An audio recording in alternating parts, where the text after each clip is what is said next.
They killed Charlie just for talking, and everyone put all sorts of statements out, but some of them are just, they probably shouldn't have put them out. One of them is Yasser Qadi. He's the imam at Epic, locally here in Plano, and this is what he had to say. No one deserves to be shot brutally in public, sliced open by a bullet of a cowardly sniper.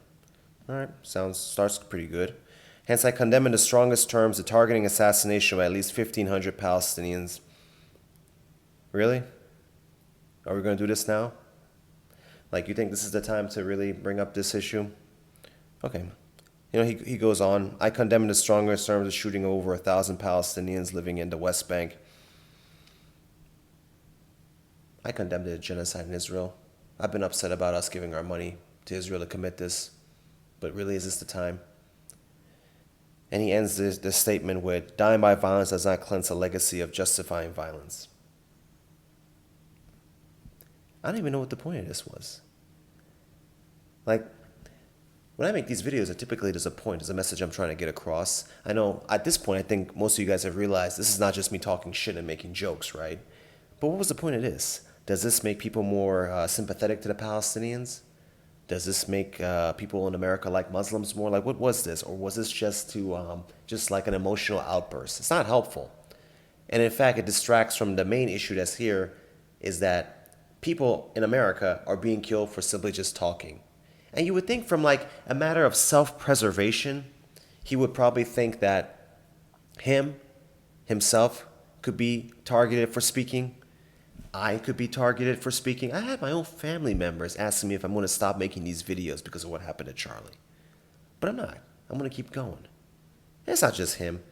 You got someone like Rabbi Shmuley, and he says, today as we witness yet another attempt to silence pro-Israel voices. Really?